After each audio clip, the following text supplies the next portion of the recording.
Thank you for tuning into RealiTEA. We're here every week. We're going to tell you the juice. And we're going to spill the tea. Right, Randi O? Yes, Tina girl. First of all, it is so nice to have you join in this time, girl, even though we are like virtual on our own, like separate world. But yes, we have so much to talk about Bachelor, okay, and Matt James. Tina, I'm gonna let you go ahead and give them a recap of like last week, because last week it looked a little bit like this to us. I do what I want. I do what I want. Can you say so? Snooze fest for me personally. You know, she feels vulnerable. She opened her stuff up, talked about her dad. She got a connection, but you gotta know what you're getting into, baby girl. Yeah, So yeah, Tina, you tell them that I'm gonna give my 2 cents. Hello and welcome to RealiTEA with Teeny, me, and Randi O. Her little pic is right here. No, she's gonna be doing her own recap. We're doing a virtual recap tonight because we unfortunately cannot be together, and that's okay. We were together this past weekend and had a freaking blast together. So this week marks episode 4 of The Bachelor with our beautiful and beloved Matt James. Some important features here we saw in episode 3, and by the way, spoiler alert. Don't watch this and think we're not going to tell you some juice, because we're gonna spill the tea. That's why it's RealiTEA. Anywho's, we are going to tell you just a couple of like weird moments, funny moments, fashion mishaps. You know, it's all going to happen. We're going to spill everything for you. But we left episode 3 kind of like, what the hell just happened? Highlights. We left with Sarah leaving. I really liked Sarah. Kind of felt bad for her. The girls were really harsh to her, like really harsh. So I don't blame her for leaving. She was dealing with a lot of family stuff and a lot of struggles back at home, and really didn't think this show was for her. So you go, Sarah. You realize it's not for you. Pack your bag. If I can just kind of give a little tidbit there about, where is the camera? There? Yes, if I just give you like a tidbit about the kind of comment about the Sarah thing, about her leaving, her feeling like it was too much for her. You know, I just feel like this. Yeah, the girls are being mean, but I am a grown-ass woman. You're not going to bully me out of this damn competition. So I just kind of felt like, and then let's not forget the way she was moving. Oh, I have to talk to you. I have to go talk to you, and demanding his time and getting jealous. Yes, we ain't going to get her off that. I like Sarah too, you know, fellow broadcast was a major, but you know, she was tripping, Tina. All right, go ahead. That's how the episode ended. We didn't have a rose ceremony. So we're awaiting kind of the next batch to get kicked out the door. And honestly, I have a few that I need to get kicked out the door. One that I just truly am gravitating towards is Katie. And she really shines in episode 4. Katie has a confrontation. Confrontation? Is that how you say it? With...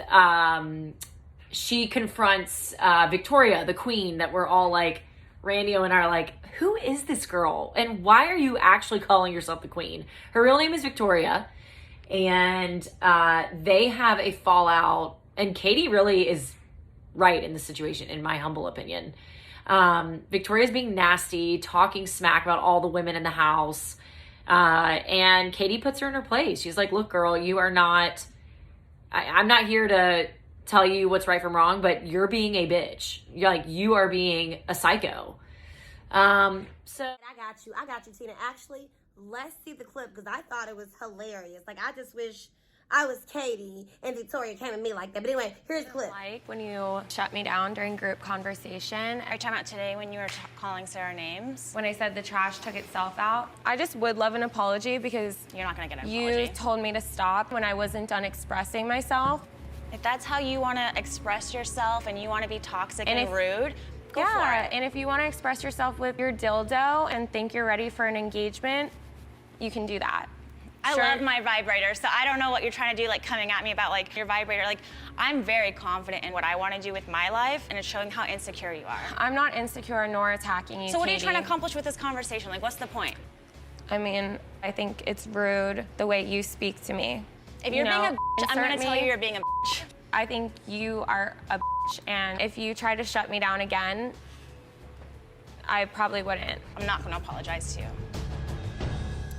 Yeah, so actually, I got a whole lot of notes for Katie. Hold on. Because Katie did her thing. I was very proud of Katie in this, you know, because, see, Victoria, sis is entitled. I don't know who told her that she was the queen. And, girl, the nerve of her to pull off that girl crown. Anyway, we're talking about Katie. We get on Queen Victoria later. But, yeah, Katie, I felt that, you know, she's the real. She ain't no punk. She let her know, like, no, you're acting like a B. I'm going to let you know you're acting like a B.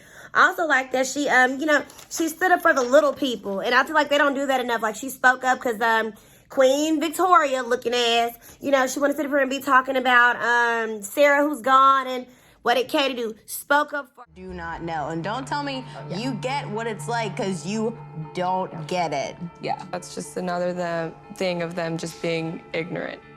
I feel like I get it, we're entitled to our feelings, but at the end of the day, they live with us, and I would hate to be on their side of this. And so the continuous, like, digs, at some point, we gotta kind of get over it and welcome them into the house a little bit. Yeah, and she was the one that went to go tell Mike. Who was Mike? Matt. But yeah, I like Katie too. Like, speaking to people who try to be a bully, I like to try to look out for the underdog. Like, Katie's my girl, dildo and all. Okay, but back to you, Tina. Other highlight, Chelsea won the first impression rose on the date. So the show, or this episode, opens up with them on a date, group date, and Chelsea outshined everybody. She's so lovely. She's so beautiful too. I'll show her picture right here. Chelsea's gorge, great attitude. Truly, I can see the connection with her and Matt. I think they make a beautiful couple. I'm anxious to see how they do in the coming episodes, but they get really real. They're talking about childhood and struggles, and it just was a really tender moment. That's actually a really great point that you brought up about Chelsea, because, you know, Chelsea was someone who I really didn't pay that much attention to. Like, I saw her, I thought she was cute, but, you know, I didn't get to, like, really get to know her. So when they had their one-on-one and her talking about, you know, she showed the picture of her when she had hair, like, I understand that. As far as a black woman, you talk about your hair, because you got, oh, you need to be natural, oh, you need to straighten it. So I like that they kind of had that moment of authenticity. So I see you, Chelsea. That was cute. Cute little kiss. But we know that Matt James, baby, he loved kissing with his white powdered nose. And, you know, real quick, I know this is not because, like, you know, he's does drugs. We are not saying that Matt James does drugs, but I just think the kissing of the women, and he's getting the makeup on him, and because he's a black man, you know, even though he has a white mother, but I think him, like, kissing on a white woman, you know, the complexion don't match, so maybe he got concealer, powder all on his nose, and I just need production to be like, hey, cut, let's wipe the man nose off. All right, let's keep going. The tea just keeps spilling on reality. Randi, I want to hear your take on this one. When they're at the cocktail party and Chris Harrison just strolls up and says, oh, hey, by the way, 5 new women are going to roll out of the limo and they're part of the competition. What? I just can't even. And then there's a makeout session. There's girls just fawning over Matt, which, I mean, I don't blame him. He's a beautiful man.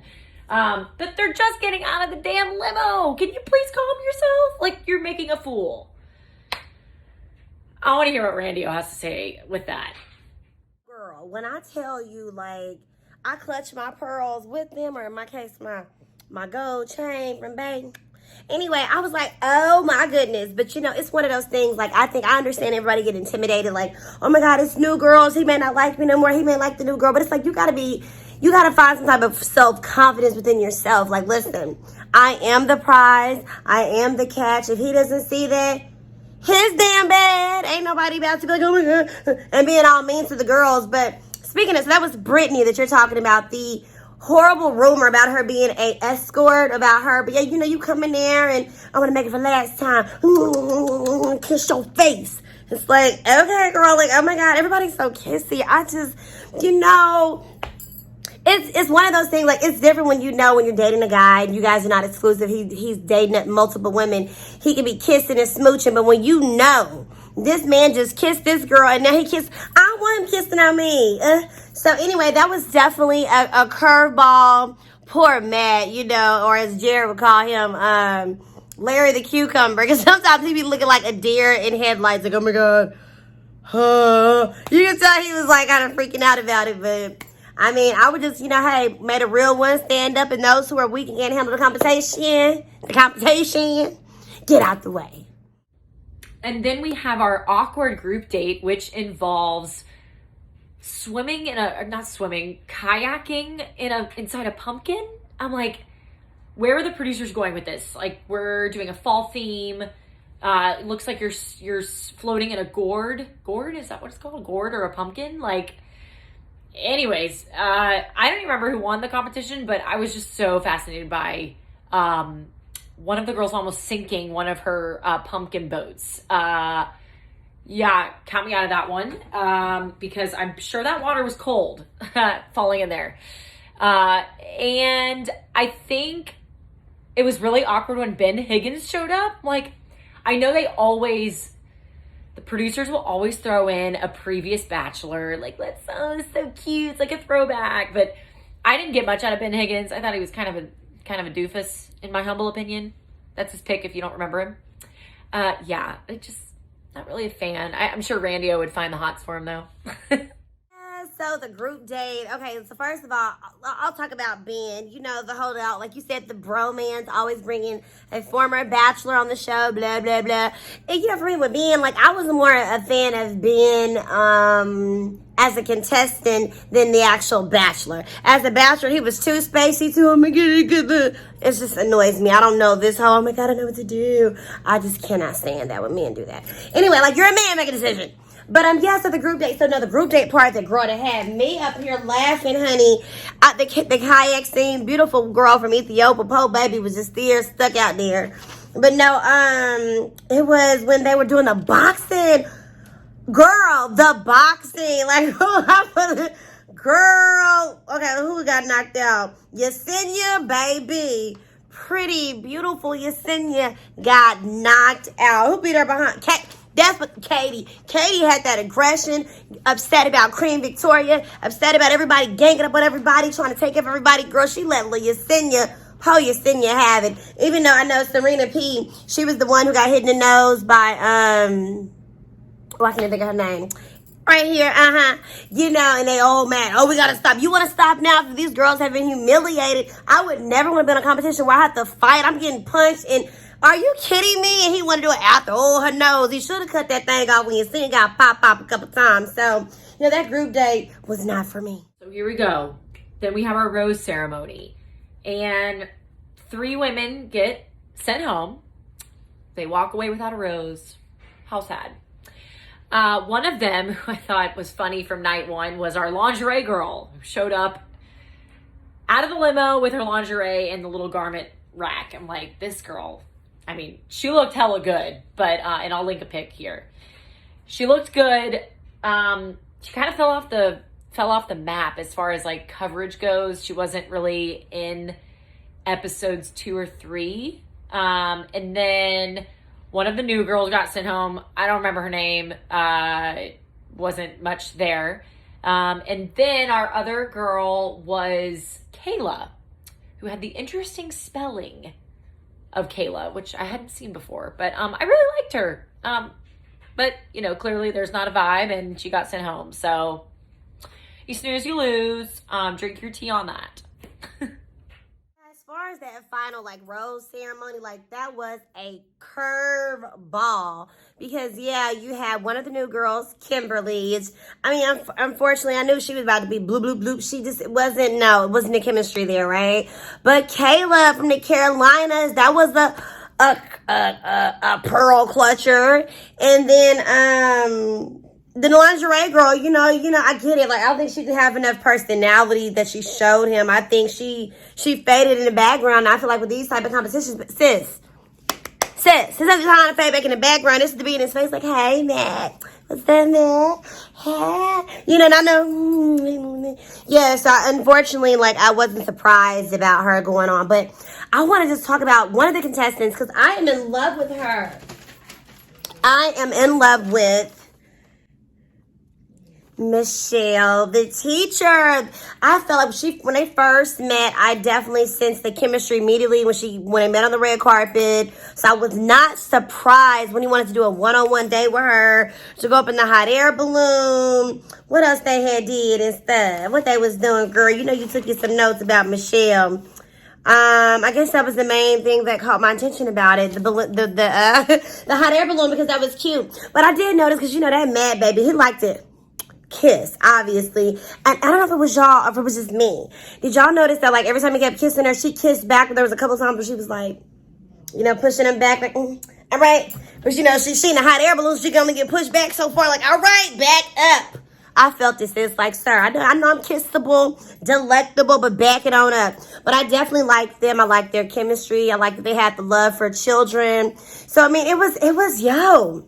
But listen, before I get ready to get this over to Tina, the last part that I feel like she needs to go home, because we saw at the end. Let me just show you. This is when Katie goes and tells Matt, and look at how certain some people are looking after the cat is out the bag. Anna, I have a problem with the way that you handled that situation. I get that you got information about Brittany and back in Chicago, for you to go through the girls and, oh, she's a, escort, or, she hangs out with men with money with them big ass teeth she got. She's beautiful, but she reminds me Fire Marshal Bill. That's what she looked like, acting all like that. But you over here, you don't sit up here and throw the bone. And that's one thing that I can respect about Victoria.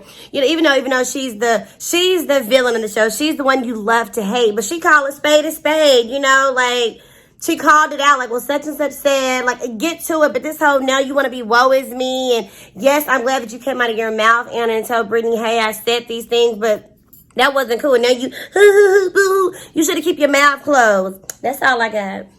Toward the end of the episode, we see some serious drama with Victoria and Katie, and it gets juicy.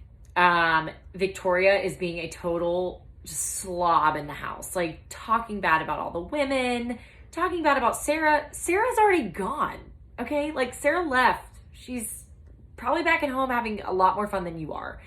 I think we're all just really tired of seeing Victoria act the way she does. She's referring to herself as the queen. Honey, you're not the queen. You don't even wear a crown. Like, stop.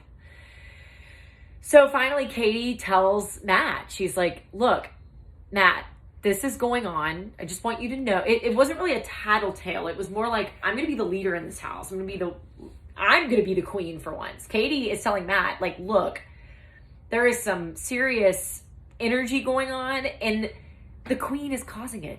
Victoria is causing it. And Victoria, you need to put down your crown, girl, because I don't think Matt's going to stand for it anymore. What do you think, Randi O? This message is for Queen Victoria. Your reign, which never really existed except for in your mind, is over. Now, even though I like you, Queen Victoria, because, you speak your mind, but you lack poise. You lack tact. And you really ain't all that. So thank you for being a mean girl when needed. Even though I feel it never needed, but it's got a wonder done. But, you gotta go now because you are toxic, and goodbye.